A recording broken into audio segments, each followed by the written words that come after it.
tunadaksa untuk memenuhi tugas akhir semester oleh dosen pengampu Ibu Nevi Darmayanti MSI dengan mata kuliah pendidikan anak berkebutuhan khusus.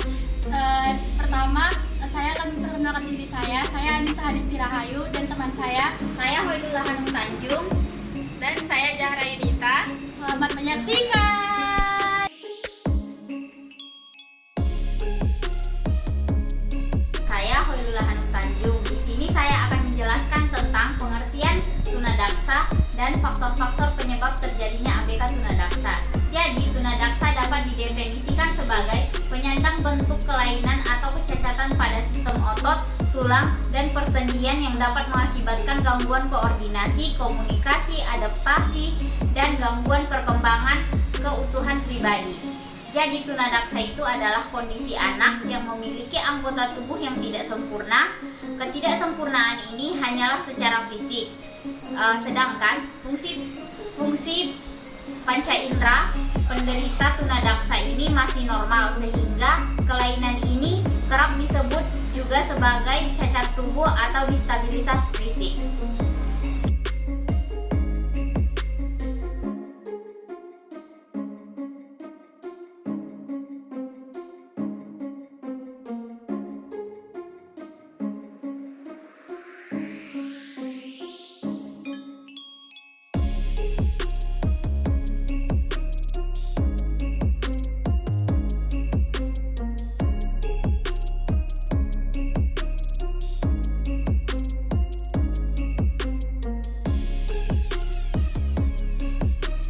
Faktor penyebab terjadinya tunadaksa. Yang pertama, faktor prenatal, yaitu faktor sebelum kelahiran, yaitu yang terjadi sebelum bayi lahir atau ketika dalam kandungan dikarenakan faktor genetik dan kerusakan pada sistem neonatal, yaitu saat lahir yang mengalami kendala saat melahirkan. Yang ketiga yaitu postnatal atau setelah kelahiran. Faktor misalnya yaitu faktor kecelakaan lalu lintas, terkena benturan benda keras, terjatuh dari tempat yang berbahaya bagi tubuhnya, khususnya kepala atau yang melindungi otaknya, pertumbuhan tubuh anak, tulang yang tidak sempurna. Halo, perkenalkan saya Anissa Hadisti Rahayu. Di sini saya akan membahas materi tentang karakteristik anak tunadaksa.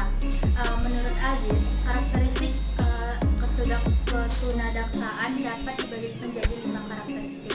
Yang pertama, karakteristik kognitif. Anak tunadaksa Postnatal atau setelah kelahiran.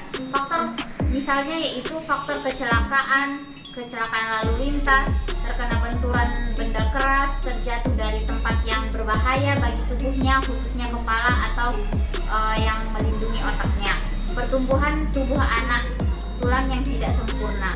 Halo, perkenalkan saya Anissa Hadisti Rahayu. Di sini saya akan membahas materi tentang karakteristik anak tunadaksa. Menurut Aziz, karakteristik ketunadaksaan dapat dibagi menjadi 5 karakteristik. Yang pertama, karakteristik kognitif.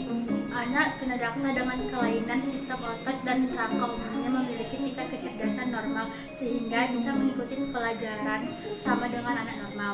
Akan tetapi, anak dengan kelainan sistem saraf pusat biasanya punya tingkat kecerdasan atau IQ yang lebih rendah. 2. Karakteristik intelijensi. Menurut Aziz, untuk mengetahui tingkat intelijensi anak tunadaksa dapat digunakan tes yang telah dimodifikasi agar sesuai dengan anak tunadaksa. 3. Karakteristik kepribadian. Ada beberapa hal yang tidak menguntungkan bagi perkembangan kepribadian anak tunadaksa atau tingkat fisik.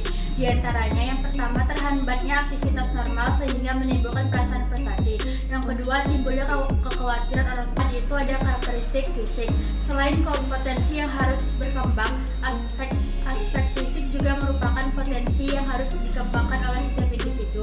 Akan tetapi, bagi penyandang tunadaksa, potensi itu tidak butuh karena ada bagian tubuh yang tidak sempurna. Karakteristik bahasa atau bicara. Setiap manusia memiliki potensi untuk berbahasa. Potensi tersebut akan berkembang menjadi kecakapan berbahasa melalui proses yang berlangsung sejalan dengan kesiapan dan kematangan sensorik motoriknya. Pada penyandang tunadaksa, jenis polio perkembangan bahasa atau bicaranya tidak begitu normal.